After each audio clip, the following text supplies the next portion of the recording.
ഷിംജിത ബ്രസീലിന്റെ ജേഴ്സി ഇട്ടുകൊണ്ട് വെളിയിറങ്ങുന്നതിനെ കുറിച്ചൊരു വീഡിയോ ചെയ്തായിരുന്നു.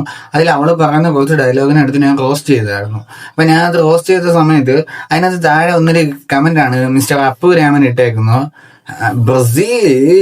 Brazil 5 cup.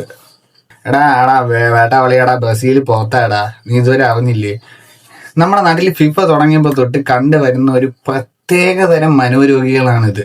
അല്ലെങ്കിൽ ഒരു കോമൺ സെൻസ്, സിവിക് സെൻസ് എന്ന് പറയുന്ന ഒരു സാധനം ഇല്ലാത്തവന്മാര് എന്ത് കണ്ടന്റ് കണ്ടു കഴിഞ്ഞാൽ, എന്ത് വീഡിയോ കിട്ടിക്കഴിഞ്ഞാൽ യവന്മാര് ഭയങ്കര ഫാൻസ് ആണെന്ന് തെളിയിക്കാനായിട്ട് ബ്രസീൽ 5 കപ്പ്, എന്തായാലും വാമോസ് അർജന്റീന, മറ്റത് മറച്ചതെന്നും പറഞ്ഞ് ഏത് കണ്ടന്റിന്റെ താഴെ വന്ന് തൊലിച്ചു വെക്കുക.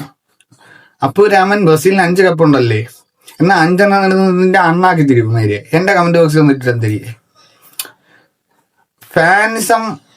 ആ ഒരു സ്പോർട്സ്മാൻ ഇതും കാര്യങ്ങളും ഫാൻ ഫൈറ്റും ഒക്കെ നല്ലതാണ്, എല്ലാം നല്ലതാണ്. പക്ഷേ അതുമായിട്ട് ബന്ധപ്പെടാത്ത ഒരു സാധനം സംസാരിക്കുന്ന, അല്ലെങ്കിൽ അതുമായിട്ട് ബന്ധമില്ലാത്ത ഒരു കണ്ടന്റ് ഒരാൾ ചെയ്യുമ്പോൾ അതിന്റെ താഴെ വന്ന് മാസ് മൂഞ്ചാനായിട്ട് ഇങ്ങനത്തെ സാധനങ്ങൾ ഉണ്ടാക്കി വെച്ച് കഴിഞ്ഞാൽ നീ സ്വയം കോമാളിയാവേ ഉള്ളൂ. നിന്നെ കണക്കത്തെ കുറെ വേട്ടാവളിയന്മാരെ നമ്മൾ കണ്ട്.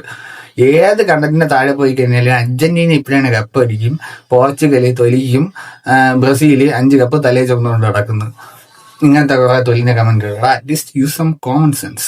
അതുമായിട്ട് ബന്ധപ്പെട്ട ഏതെങ്കിലും സ്പോർട്സ് അല്ലെങ്കിൽ ഫിഫ ആയിട്ട് ബന്ധപ്പെട്ട വീഡിയോയിൽ പോയി ഫാൻ ഫൈറ്റ് എടുത്ത്, അതുമായിട്ട് യാതൊരു ബന്ധമില്ലാത്ത ആൾക്കാരുടെ കമന്റിലോ കണ്ടന്റിലോ പോയി കിടന്ന് നിന്റെ ഈ തൊലിനെ പറയിട്ട് കഴിഞ്ഞാൽ നീ കോമാളിയാവത്തേ ഉള്ളൂ.